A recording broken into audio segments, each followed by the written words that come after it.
Dios les bendiga, hermanos, hermanas. Bienvenidos una vez más a un programa de Hasta lo último de la tierra. En esta ocasión vengo con el estudio del libro de Apocalipsis. Si ha habido un libro más interesante, más temido, más difícil de interpretar, ese ha sido por siglos el libro de Apocalipsis. Este lleva su nombre a causa de su primer versículo, como muchos otros libros de la Biblia también tienen. El libro comienza diciendo Apocalipsis de Jesús ungido o revelación de Jesús ungido. Está escrito en griego. El significado de este nombre es revelación, como hemos dicho, descubrimiento, desvelar. Conlleva la idea de quitar una cortina que impide la correcta visualización de las cosas que están detrás de ella. Es decir, en vez de pensar que el libro tiene misterios sin resolver, más bien debemos pensar en que tiene verdades que mostrar. Son buenas noticias para los que amamos el retorno del Señor Jesús a la tierra, pero son noticias tenebrosas para todos los que quieren vivir agradando a su carne. Bien, entonces vamos a comenzar en este episodio por el primer capítulo.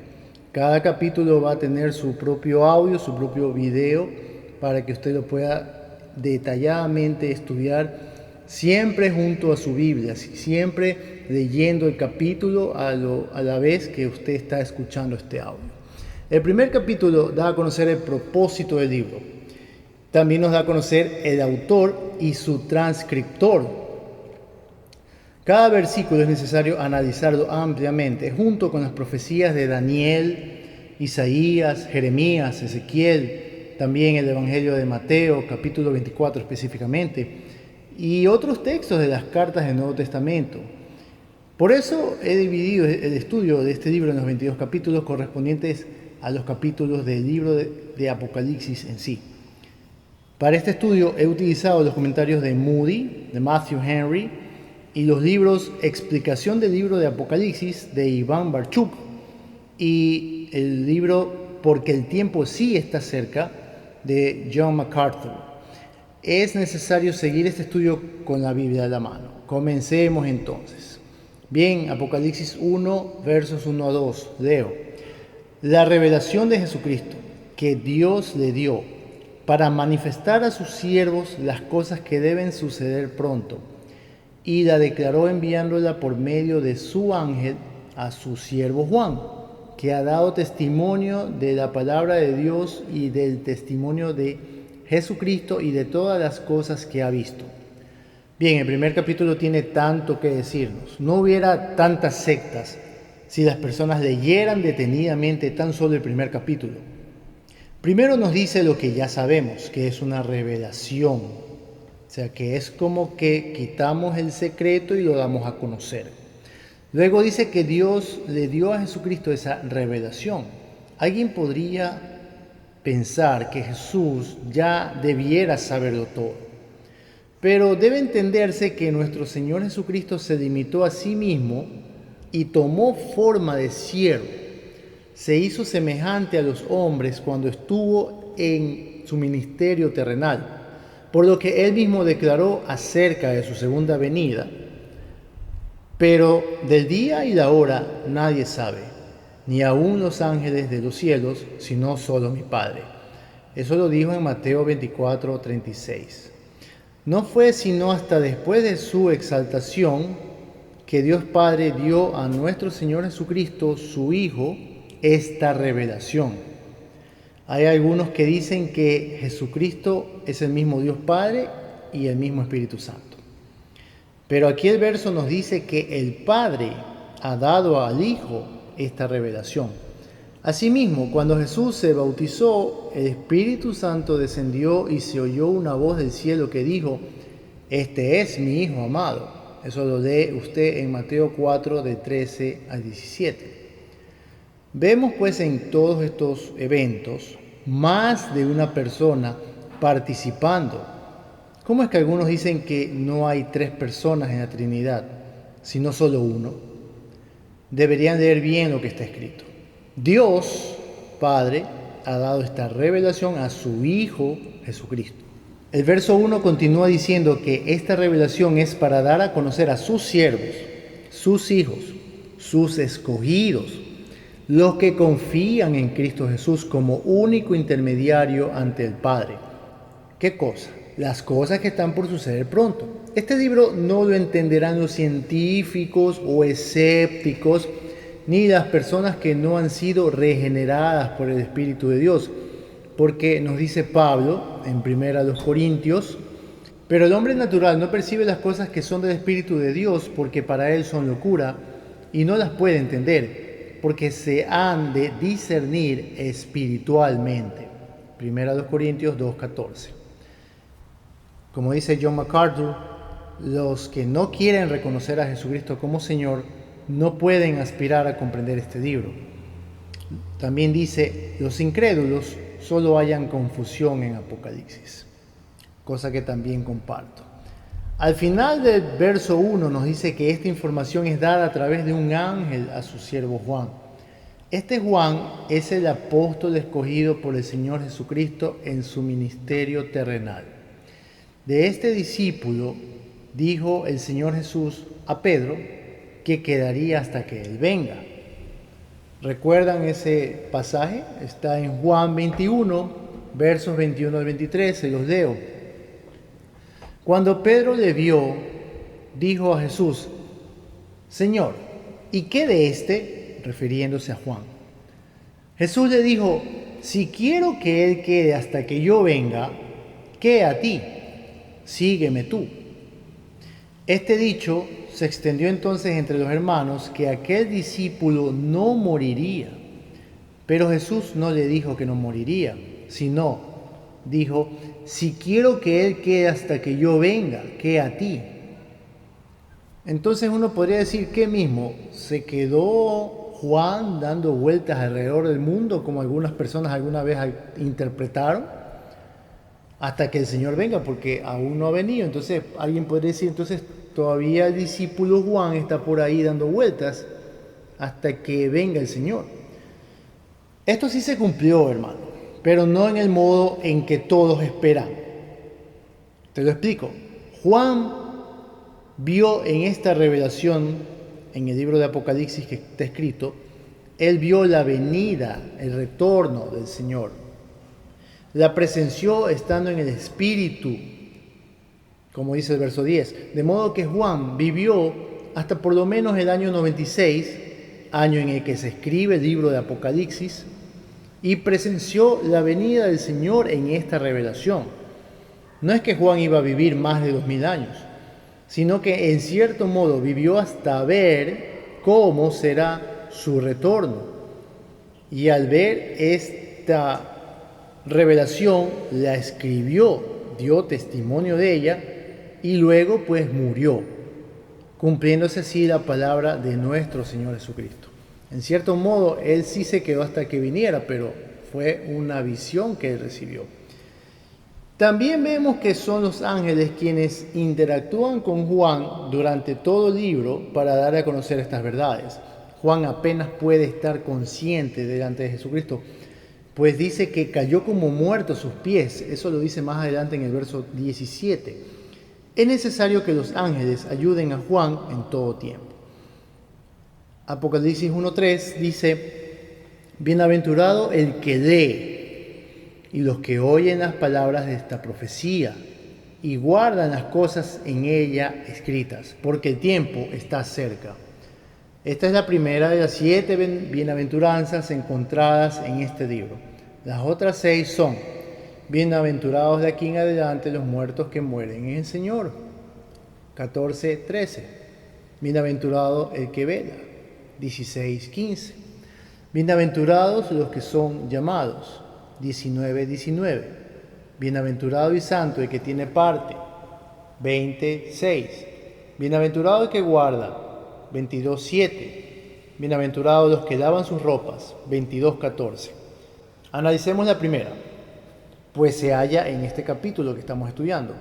Dice, bienaventurados o felices los que leen y oyen y guardan las palabras escritas en Apocalipsis. ¿Por qué? Porque el tiempo está cerca. Oiga, hermano, pero ¿desde cuándo se dice que el tiempo está cerca? Imagínate, este libro, como te lo dije, fue escrito por el apóstol Juan en el año 96 de la era cristiana, cuando Domiciano era emperador de Roma. Cabe mencionar que Domiciano también fue otro de los que persiguió a la iglesia cristiana. Bueno, estamos en el 2024 y oigo frecuentemente a personas burlándose de esta promesa del retorno de Cristo. No es de sorprenderse, pues el apóstol Pedro también nos advierte que tales burladores vendrían. Te leo 1 de Pedro 3 al 4, sabiendo primero esto, que en los postreros días vendrán burladores, andando según sus propias concupiscencias y diciendo, ¿dónde está la promesa de su advenimiento? Porque desde el día en que los padres durmieron, todas las cosas permanecen así como desde el principio de la creación. 1 de Pedro 3, 4. Bien, el tema central del libro de Apocalipsis es que un día nuestro Señor regresará. Cuando no se sabe si alguna entidad, si alguna iglesia se atreve a dar una fecha, es una falsa iglesia. Como ya han habido muchas sectas a lo largo de muchos siglos que se han levantado y han tratado de calcular el día en que el Señor regresa, no se puede determinar el día y la hora, nadie lo sabe sino solo el Padre. Eso lo dijo el Señor Jesús en Mateo, fue un verso que lo leímos hace unos minutos. Bien, este retorno que uno no sabe, pero de hecho sí va a ocurrir. ¿En qué momento? No lo sabemos, pero sí va a ocurrir. Esta es la forma de pensar de todos los cristianos durante todos los siglos, que el Señor retorna. Y es lo que nos hace vigilar y no quedarnos dormidos como las vírgenes de la parábola. Bien, continúo con los versos del 4-6 de Apocalipsis 1. Juan, a las 7 iglesias que están en Asia, gracia y paz a vosotros, del que es y que era y que ha de venir, y de los 7 espíritus que están delante de su trono, y de Jesucristo el testigo fiel, el primogénito de los muertos, y el soberano de los reyes de la tierra, al que nos amó y nos lavó de nuestros pecados con su sangre, y nos hizo reyes y sacerdotes para Dios su Padre. A Él sea gloria e imperio por los siglos de los siglos. Amén. Bien, Juan se dirige a las 7 iglesias destinatarias de los mensajes del Señor Jesucristo.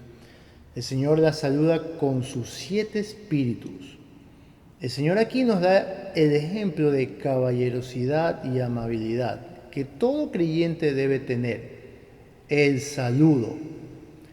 Otra referencia a los 7 espíritus de Dios se encuentran en Isaías 11:2, cuando se dice sobre el Mesías que reposará sobre él el espíritu de Jehová, espíritu de sabiduría y de inteligencia, espíritu de consejo y de poder, espíritu de conocimiento y de temor de Jehová. Eso usted lo puede leer en Isaías 11:2. También el Señor Jesús se presenta como el primogénito de entre los muertos, dado que fue el primero en resucitar de entre los muertos para vida eterna. Todos los que resucitaron antes volvieron a morir. Jesucristo resucitó para vida eterna.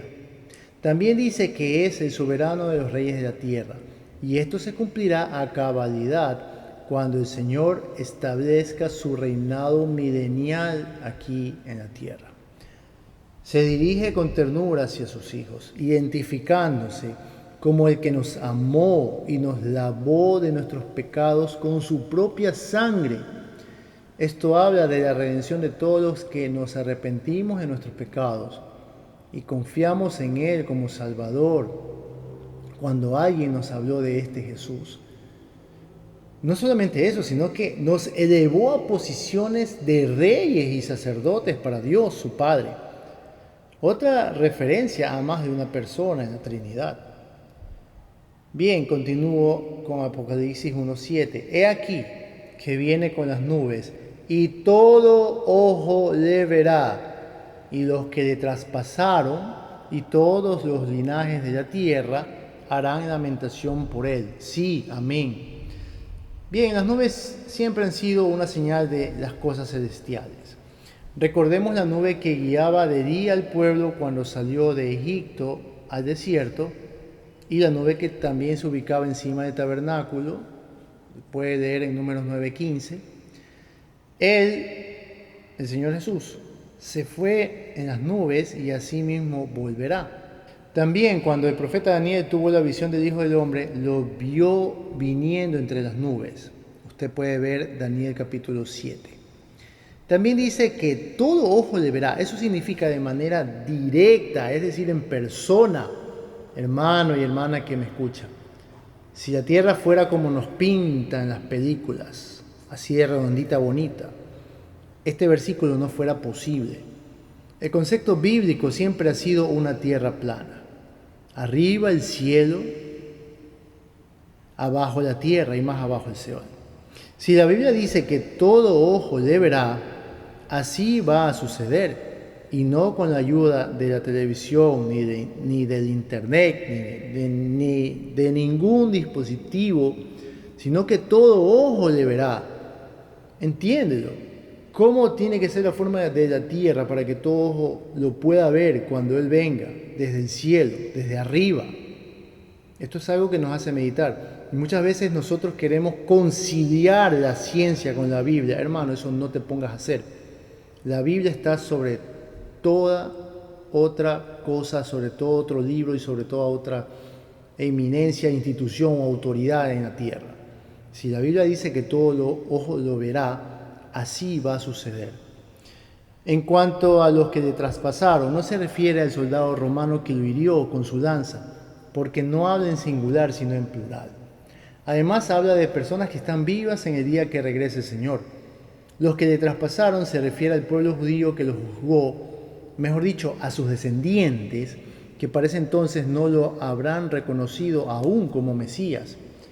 Así está escrito en Zacarías capítulo 12.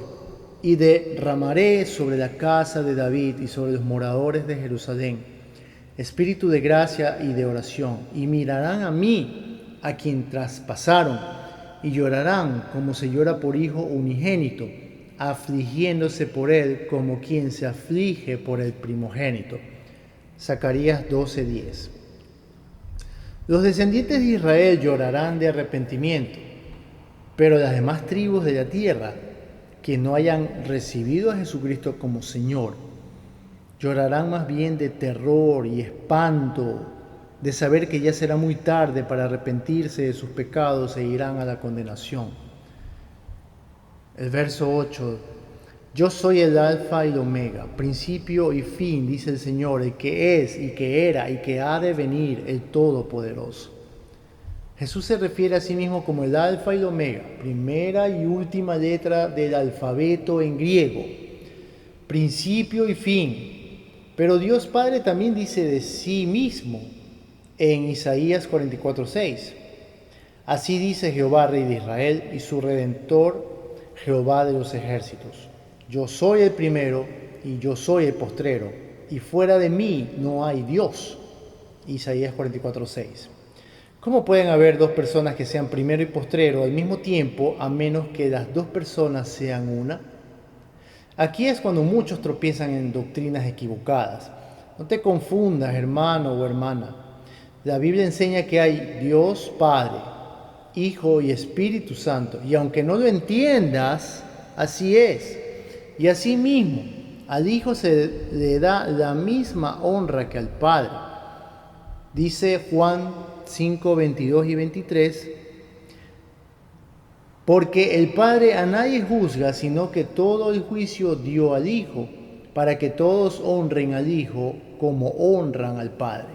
El que no honra al Hijo, no honra al Padre que le envió. Juan 5:22 y 23.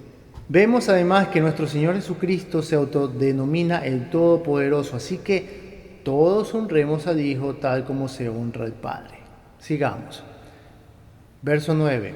Yo, Juan, vuestro hermano y copartícipe vuestro en la tribulación, en el reino y en la paciencia de Jesucristo, estaba en la isla llamada Patmos, por causa de la palabra de Dios y el testimonio de Jesucristo.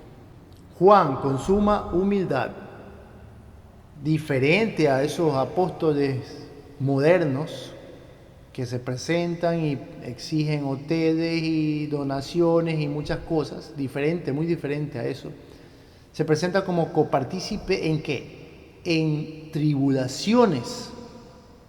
Se presenta como el hermano. Ya no se presenta como el que quería que lo sentaran a la derecha y a la izquierda de Jesucristo.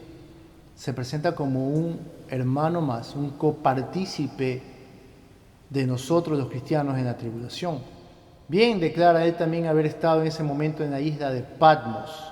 Es una isla desértica y rocosa que se encuentra a 35 kilómetros del puerto de Éfeso. Pero nótese que la ciudad de Éfeso al día de hoy ya no existe.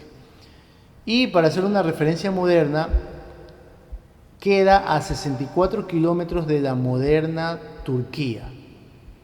El día de hoy, la isla de Patmos es un destino turístico visitado por miles de peregrinos al año. Según la tradición, en esa isla hay una cueva donde se presume vivió el apóstol Juan cuando escribió el libro del Apocalipsis. Verso 10. Yo estaba en el Espíritu en el día del Señor y oí detrás de mí una gran voz como de trompeta. El hecho que Juan haya estado en el Espíritu implicaba que tuvo que haber estado al menos en un ayuno. ¿De cuántos días? No sé. Quizás debió haber estado recibiendo incluso revelaciones pequeñas en días anteriores. No se sabe a ciencia cierta. Algunos teólogos dicen que estaba siendo inspirado o iluminado por Dios. Las interpretaciones son diversas. Cuando dice el día del Señor, se refiere al domingo, el día de la semana en que nuestro Señor resucitó. En otras partes de la Biblia, el día del Señor se refiere a un día en el futuro cuando Dios tomará venganza de sus enemigos, tal como se profetiza en Joel 2, pero no está haciendo referencia a ese día. El libro de Iván Barchuk nos dice que el hecho que la iglesia posterior al año 100 de la era cristiana escogiera el domingo como día de congregación, nos indica que la frase el día del Señor la entendían como el día domingo, el primer día de la semana. Coincide con esto también el hermano John MacArthur. De modo que no es ningún pecado ni cosa mala. Celebrar culto a nuestro Dios el día domingo, como dicen los adventistas. Bien, el verso 11 dice que decía, yo soy el alfa y el omega, el primero y el último. Escribe en un libro lo que ves y envíalo a las 7 iglesias que están en Asia, a Éfeso, Esmirna, Pérgamo, Tiatira, Sardis, Filadelfia y Laodicea. Continuando, la voz semejante a trompeta se identifica como el alfa y el omega. Este es nuestro Señor Jesucristo. Le ordena que escriba para preservación y distribución de este mensaje a 7 iglesias en Asia. Estas 7 iglesias representan a 7 clases de estas que ha habido a lo largo de todos estos siglos y por todo el mundo. Son iglesias tipo o características, las cuales nos representan a las distintas congregaciones. Alguien podría interpretar que estas iglesias tipifican o representan a los bautistas, pentecostales, aliancistas, etc. Pero también debemos recordar que a lo largo de estos siglos las iglesias han cambiado. Por eso digo que nos representan a lo largo de siglos y por todo el mundo. Ahora, geográficamente, estas 7 iglesias estaban ubicadas de modo que el mensajero, comenzando en Éfeso, recorrería una carretera casi circular en el sentido de las manecillas del reloj, para ir entregando una copia del libro en cada una de estas iglesias. Y me volví para ver la voz que hablaba conmigo, y vuelto vi 7 candeleros de oro. Eso fue el verso 12. Estos 7 candeleros eran lámparas utilizadas para alumbrar en las noches, y representan las iglesias que son la luz del mundo. Recordemos que el número 7 representa la perfección, la totalidad, lo completo. Muchas cosas en la Biblia tienen el número 7, por mencionarles algunas. 7 días de la creación, mejor dicho, 6 días, pero el 1 descansó el Señor, pero en total ese lapso de tiempo fue 7 días. 7 parejas de cada especie de animales limpios embarcadas en el arca de Noé, 7 años de abundancia y 7 de escasez en Egipto, 7 vueltas a Jericó para derrumbarla, 7 bienaventuranzas de este libro que estamos leyendo. En este mismo libro encontramos 7 sellos, 7 trompetas, 7 copas de ira y bueno, pues podemos ver muchos ejemplos más. El versículo 13, y en medio de los 7 candeleros, a uno semejante al Hijo del Hombre, vestido de una ropa que llegaba hasta los pies y ceñido por el pecho con un cinto de oro. El Hijo del Hombre, título utilizado desde el profeta Daniel, usted puede ver eso en Daniel 7:13, también utilizado por el mismo Señor Jesucristo para referirse a sí mismo, y ahora lo utiliza Juan. Cristo, como David que tiene alrededor suyo los pámpanos o ramas, tiene también alrededor suyo las iglesias, las cuales, separadas del Señor, nada pueden hacer. Esa comparación la pueden leer en Juan 15, verso 4. La ropa larga la utilizaban las personas de la realeza. Y aquí nuestro Señor es Rey de Reyes. Incluso su vestimenta presenta un cinto de oro que es semejante a la vestimenta del sumo sacerdote en el Antiguo Testamento, el cual usaba un cinto de lino. Puede ver eso en Éxodo 28:4 o Levítico 16:4. Continuando con versos 14 y 15. Su cabeza y sus cabellos eran blancos como blanca lana, como nieve, sus ojos como llama de fuego, y sus pies semejantes al bronce bruñido, refulgente como en un horno, y su voz como estruendo de muchas aguas. Los versos 14 y 15 nos presentan una descripción de aquel Jesús exaltado. Ya no es aquel varón manso y humilde a quienes crucificaron y humillaron.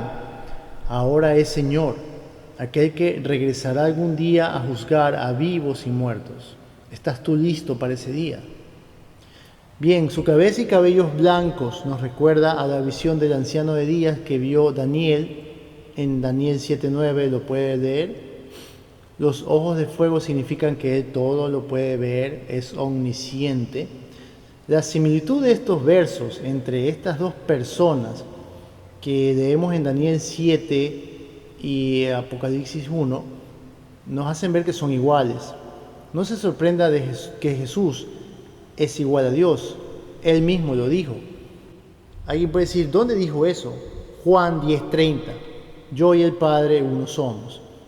Por ahí hay una secta que dice que dijo estas palabras refiriéndose a que son uno en propósito, que están unidos en propósito. Nada más falso, nada más erróneo que esa interpretación.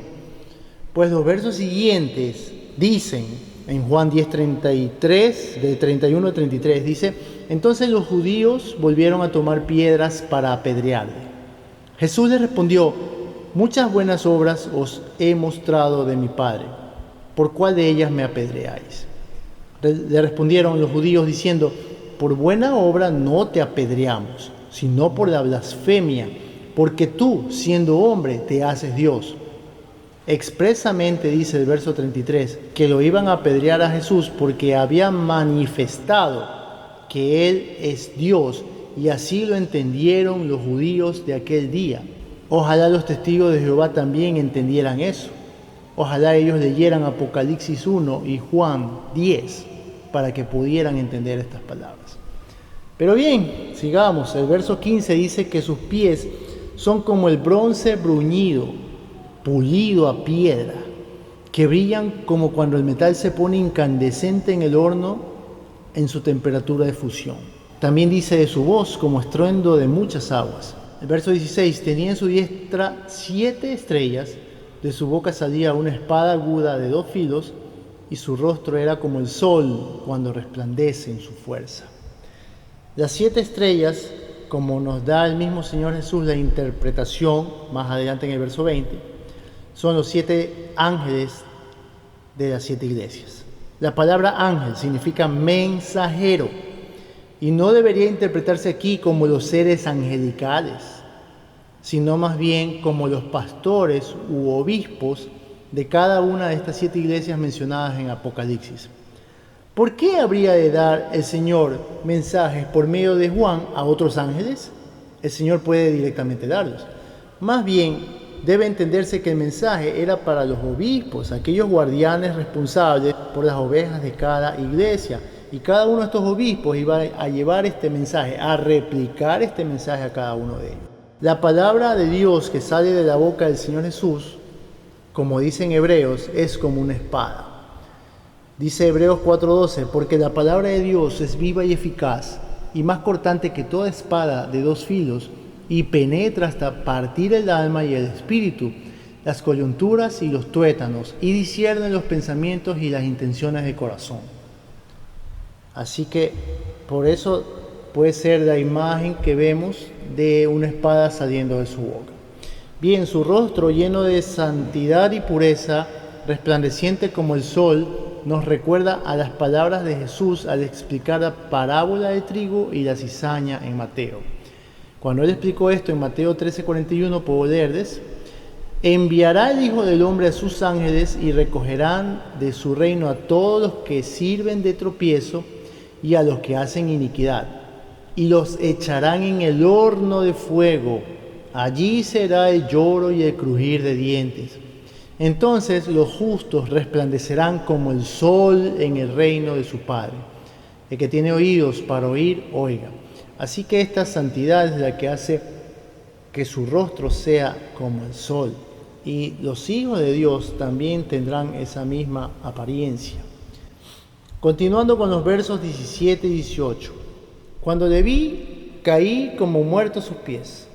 Y él puso su diestra sobre mí, diciéndome: no temas, yo soy el primero y el último, y el que vivo y estuve muerto. Mas he aquí que vivo por los siglos de los siglos. Amén. Y tengo las llaves de la muerte y del Hades. Juan experimentó lo mismo que Daniel ante el varón vestido de lino. Daniel 10, usted puede leer y verificar que él tuvo una experiencia similar.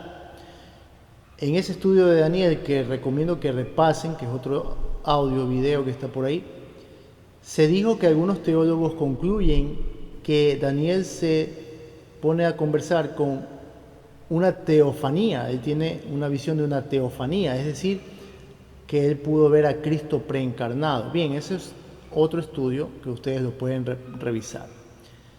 Juan en este momento está hablando con el Señor Jesús y no puede ponerse de pie. Juan había visto al Señor Jesús en su gloria cuando presenció junto a Pedro y a Jacobo la transfiguración, que lo pueden revisar en Mateo 17. Pero en esta ocasión, Juan ve a Cristo exaltado en toda su majestad. El ser humano no puede resistir la presencia de Dios. Físicamente le faltan las fuerzas, pero asimismo, al poner su mano sobre su hombro, Juan puede estar de pie. Y recuerden, hermanos, Juan estaba en el espíritu en aquel día. Si hubiese estado en la carne, creo que se podía hasta morir, porque delante del Señor, ¿qué persona puede estar así tan fresca, tan de pie, con todas sus fuerzas? No se puede. Hay que estar de rodillas ante Él siempre, en todo momento, humillado, reconociéndolo como Señor. Así que este Jesús no es cualquier persona. Por ahí una secta dice que Jesús solamente es un gran hombre. Equivocados, error. No es solamente un gran hombre, no sé. Cuando tú lees Apocalipsis 1, te das cuenta que Jesús no es un simple hombre, ni el mayor hombre de todos los tiempos, como por ahí le llaman. Jesús es Señor, es el Hijo de Dios, quien te puede salvar, y si no le has recibido, te va a condenar y te va a juzgar cuando Él regrese. Bien, luego el Señor se autodenomina el primero y el último. Como ya hemos analizado, es la misma forma como Dios Padre habla de sí mismo. Después dice que es el que vive y estuvo muerto. En el griego se entiende literalmente que se hizo muerto, es decir, que voluntariamente murió, se entregó por nosotros, pero ahora vive eternamente. Y finalmente dice que tiene las llaves de la muerte y el Hades. La muerte se entiende por la condición de la persona separada de Dios. Y el Hades es el lugar donde los muertos están. Esta palabra se traduce como Seol en hebreo. Versos 19 y 20, escribe las cosas que has visto y las que son y las que han de ser después de estas. El misterio de las 7 estrellas que has visto en mi diestra y de los 7 candeleros de oro. Las 7 estrellas son los ángeles de las 7 iglesias y los 7 candeleros que has visto son las 7 iglesias. Le dice a Juan que escriba el resumen de la obra de Cristo por la humanidad y cómo es que Cristo ha sido exaltado a la diestra de Dios Padre. Eso es lo que ha visto.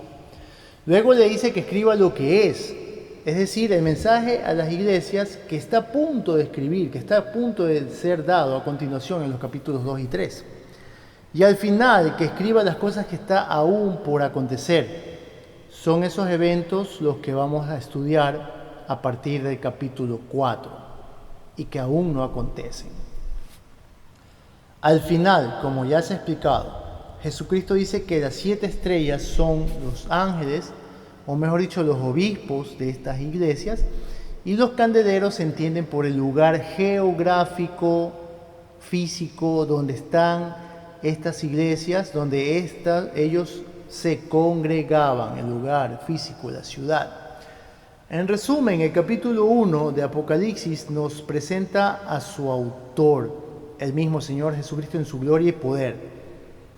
Y si no te has dado cuenta quién es Él leyendo Apocalipsis 1, pues, ¿qué te puedo decir? Que estás ciego, porque tienes que reconocer al Señor Jesucristo como único Salvador, como Hijo de Dios, quien te puede dar la salvación.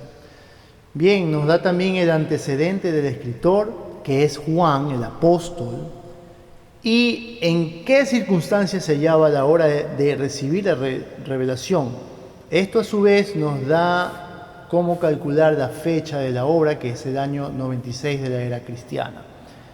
Hay otras personas que dicen que es en otra fecha, bueno, pero los mejores teólogos, la mayoría coinciden en que es el año 96 de la era cristiana. En el capítulo 2 se explicará cada mensaje dado a estas iglesias. Estudia, hermano, este capítulo, compártelo, enséñalo. No te olvides de repasar también el estudio de Daniel. Y será hasta una próxima en que Dios nos permita. Dios te bendiga.